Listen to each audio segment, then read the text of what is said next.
ಕೊಟ್ಟಿರ್ಬೋದು. ಜಮೀರ್ಗೂ ಉತ್ತರ ಕೊಟ್ಟಿದ್ದಾರೆ. ಅಲ್ಲಲ್ಲ ರತನ್ ಅವರೇ ರತನ್ ಅವರೇ ಉತ್ತರ ಕೊಟ್ಟಿದ್ದಾರೆ. ಜಮೀರ್ ಅವ್ರಿಗೆ ಉತ್ತರ ಕೊಟ್ಟಿದ್ದಾರೆ. ಸತತ 2 ಸೋಲಿನ ಸೇಡನ್ನ ಸಿಪಿ ಯೋಗೇಶ್ವರ್ ತೀರಿಸಿಕೊಳ್ಳೋ ರೀತಿ ಕಾಣ್ತಾ ಇದೆ.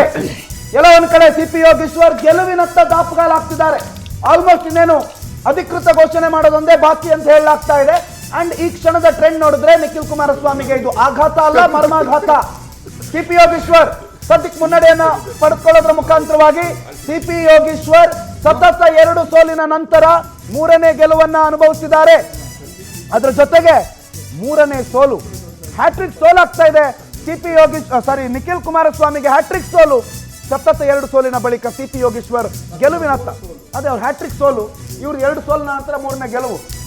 ಆದ್ರೆ ಇಬ್ಬರು ಮಾಜಿ ಮುಖ್ಯಮಂತ್ರಿಗಳ ಮಕ್ಕಳು ಇಂಥ ಇದು ಹಾಸನದ ಹೆಣ್ಮಕ್ಳ ಶಾಪ. I always take it like that.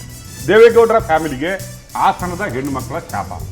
I am telling you, till that trend ಜನಗಳು ಪ್ರತಿ ಒಂದು ಜನವನ್ನು, ಆ ಸಿಡಿಗಳನ್ನು, ಆ ಪೆನ್ ಡ್ರೈವ್ಗಳನ್ನು ಹಾಸನದ ಹೆಣ್ಮಕ್ಳ ಕಣ್ಣೀರನ್ನು ನೋಡಿದಾರಲ್ಲ, ಆ ಜನಗಳು ಅದನ್ನು ಒಂದೊಂದು ವೋಟನ್ನು ಕೌಂಟ್ ಮಾಡಿ ಕೊಡ್ತಾ ಇದ್ದಾರೆ ಇವತ್ತು. They should feel same today. ನಾನು ಹೇಳ್ತಾ ಇದ್ದೀನಿ, they should close ಜನತಾದಳು. Rejected, they rejected. ಜನರು ಇವರನ್ನು ರಿಜೆಕ್ಟ್ ಮಾಡಿದ್ದಾರೆ. ಇದು ಸೋಲಲ್ಲ ರತನ್ ಅವರೇ, ನಾನು ಇದನ್ನು ಸೋಲ್ ಅಂತ ಒಪ್ಕೊಳ್ಳಲ್ಲ. ಇದನ್ನು ನಾನು ಸೋಲ್ ಅಂತ ಒಪ್ಕೊಳ್ಳಲ್ಲ. ಯಾಕಂದ್ರೆ ಒಬ್ಬ ಸೆಂಟ್ರಲ್ ಮಿನಿಸ್ಟರ್, ನೀವು ಹೇಳಿದ್ರಲ್ಲ ಡೆಲ್ಲಿ ಇರುವುದಕ್ಕಿಂತ ಜಾಸ್ತಿಯಾಗಿ ಅವರು ಚನ್ನಪಟ್ಟಣದಲ್ಲೇ ಬಾಳಿದ್ರು. ನೀವು ಹೆಂಗೆ ಹೇಳ್ತಿರಲ್ಲ, ಇಡೀ ಸರ್ಕಾರ ತಗೊಂಡೋಗಿ ಸಿಗ್ಗಾವಿಯಲ್ಲಿ ಇಟ್ಟರಂತ, ಡಿ ಕೆ ಶಿವಕುಮಾರ್ ಅಲ್ಲೇ ಕೂತ್ಕೊಂಡ್ರಂತ. ಇದೇ ಕುಮಾರಸ್ವಾಮಿ ಅವರು ಇಡೀ ಟೀಮ್ ಇಟ್ಕೊಂಡು ಸ್ಟೀಲ್ ಮಂತ್ರಿ ಡೆಲ್ಲಿಲಿ ಮಾಡೋದಕ್ಕಿಂತ ಜಾಸ್ತಿಯಾಗಿ ಚನ್ನಪಟ್ಟಣದಲ್ಲಿ ಮಾಡಿದ್ರು. ಓಕೆ, 100 ಕೋಟಿ ದುಡ್ಡು ಹಂಚಿದ್ರು, ಎಲ್ಲ ಮಾಡಿದ್ರು. ಆಗಿಲ್ಲ, ಅಕ್ಸೆಪ್ಟ್ ಮಾಡ್ಕೊಳ್ಬೇಕು. It is not A defeat, it's A rejection. ಸೋಲು ಬೇರೆ ರೀ.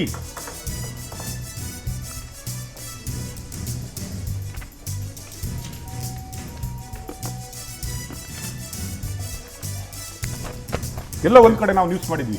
ಅನಿತಾ ಕುಮಾರಸ್ವಾಮಿ ಅವರು ಹೇಳಿದಂತೆ, ನಿಮ್ಮ ರಾಜಕೀಯ ಚಟಕ್ಕಾಗಿ ನನ್ನ ಮಗನನ್ನು ಬಲಿ ಕೊಡಬೇಡಿ, ಅವನಿಗೆ ಸೀಟೇ ಬೇಡ ಅಂತ ಕೇಳ್ಕೊಂಡ್ರಂತೆ ಅವರು.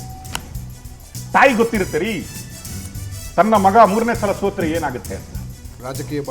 ಮಗನನ್ನು ರಾಜಕೀಯ ಜೂಜಿಗೆ ಇಡಬಹುದಾ ಇಲ್ಲ ಅಂತ. 12ನೇ ಸುತ್ತಿನಲ್ಲೂ ಕೂಡ ಸೈನಿಕ ಯೋಗೇಶ್ವರ್ಗೆ ಭಾರಿ ಮುನ್ನಡೆ. 12ನೇ ಸುತ್ತಿನಲ್ಲೂ ಕೂಡ ಯೋಗೇಶ್ವರ್ ಮುನ್ನಡೆಯನ್ನ ಕಾಯ್ದುಕೊಳ್ತಾ ಇದ್ದಾರೆ. ನಿಜಕ್ಕೂ ಇದು ಕುಮಾರಸ್ವಾಮಿ ಅವರು ಬುದ್ಧಿ ಕಲಿಬೇಕಾದಂತ ಸಂದರ್ಭ ಅಂತ ಅನ್ಕೊಳ್ತೀನಿ. ಅರ್ಥ ಮಾಡ್ಕೊಳ್ಬೇಕು ಅವರ ದುರಾಹಂಕಾರಗಳಿಗೆ ಅಥವಾ ಅವರ ಸ್ಟೇಟ್ಮೆಂಟ್ಗಳು ಏನಿತ್ತು. ಐ ಥಿಂಕ್ ಎಲ್ಲೋ ಒಂದ್ ಕಡೆ ಜನ ಸರ್ ನೀವು ಹೇಳ್ದಂಗೆ JDS ಅನ್ನ ತಿರಸ್ಕರಿಸ್ತಾ ಇದ್ದಾರೆ ಅಂತ ಹೇಳಿದ್ರೆ ಕೂಡ ತಪ್ಪಾಗೋದಿಲ್ಲ ಅಂತ ಅನ್ಸುತ್ತೆ. 12ನೇ ಸುತ್ತಿನಲ್ಲೂ ಕೂಡ ಸೈನಿಕ ಯೋಗೇಶ್ವರ್ ಭಾರಿ ಮುನ್ನಡೆಯನ್ನ ಕಾಯ್ದುಕೊಳ್ತಾ ಇದ್ದಾರೆ. 3ನೇ ಸಲ ಸೋಲಿನತ್ತ ನಿಖಿಲ್ ಕುಮಾರಸ್ವಾಮಿ ಇದ್ದಾರೆ ಅಂತ ಹೇಳಿದ್ರೆ ತಪ್ಪಾಗೋದಿಲ್ಲ. 12ನೇ ಸುತ್ತಾದ ಮೇಲೂ ಕೂಡ ಯೋಗೇಶ್ವರ್ ಭಾರಿ ಮುನ್ನಡೆಯನ್ನ ಕಾಯ್ದುಕೊಳ್ತಾ ಇದ್ದಾರೆ. ಚನ್ನಪಟ್ಟಣದಲ್ಲಿ DK ಬ್ರದರ್ಸ್ ರಣತಂತ್ರದ ಕಮಾಲ್ ಇದು ಅಂತ ಹೇಳಿದ್ರೆ ತಪ್ಪಾಗೋದಿಲ್ಲ. ಪ್ರತಿ ಸುತ್ತಿನಲ್ಲೂ ಕೂಡ ಕಾಂಗ್ರೆಸ್ನ ಸಿಪಿ ಯೋಗೇಶ್ವರ್ ರಾಕ್ ಮಾಡ್ತಾ ಇದ್ದಾರೆ. Actually Yogeshwar is rocking. 12ನೇ ಸುತ್ತಿನಲ್ಲೂ ಯೋಗೇಶ್ವರ್ ಭಾರಿ ಮುನ್ನಡೆಯನ್ನ ಸಾಧಿಸ್ತಾ ಇದ್ದಾರೆ. DK ಬ್ರದರ್ಸ್ ರಣತಂತ್ರ ಇಲ್ಲಿ ವರ್ಕ್ ಆಗಿದೆ. ಚನ್ನಪಟ್ಟಣದಲ್ಲಿ DK ಬ್ರದರ್ಸ್ ರಣತಂತ್ರ ಇಲ್ಲಿ ಸಾಕಷ್ಟು ಕಮಾಲ್ ಮಾಡ್ತಾ ಇದೆ.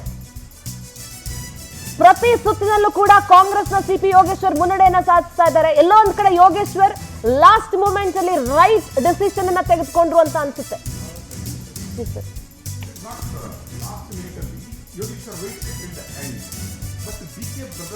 ರಣತಂತ್ರ ಅಂತ ನಾವು MB ಪಾಟೀಲ್ ಮಾತಾಡ್ತಾ ಇದ್ದಾರೆ. ಸಮಾನವಾದಂಥ ಹೋರಾಟ ನಡೆದಿದೆ. ಅಲ್ಲಿ ಕೂಡ ಸ್ವಲ್ಪ ಅಲ್ಪ ಲೀಡ್ ಅಂತ ಪಡ್ಕೊಂಡಿದ್ದೀವಿ.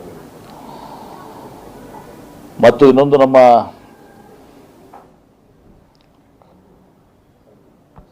ಸಂಡೂರಿನಲ್ಲಿ ಅಲ್ಲಿನೂ ಕೂಡ ನಾವು ನಿಶ್ಚಿತವಾಗಿ ಗೆದ್ದೇ ಗೆಲ್ತೀವಿ. ಹೀಗಾಗಿ ನಮಗೆ ಆಶಾಭಾವನೆಯನ್ನು ಹೊಂದಿದ್ದೀವಿ. ಈ ರಾಜ್ಯದಲ್ಲಿ 3 ಸೀಟನ್ನು ಗೆಲ್ಲುವ ಮೂಲಕ ಈ BJP ಅವರೇನು ಹಗಲಗನಸನ್ನು ಕಾಣ್ತಾಯಿದ್ರು, ಇವರು ಹಗಲ ಕನಸುಗಳಿಗೆ ಇವತ್ತಿನ ದಿವಸ ಜನತೆ ಒಂದು ಉತ್ತರವನ್ನು ಕೊಡ್ತಾ ಇದ್ದಾರೆ.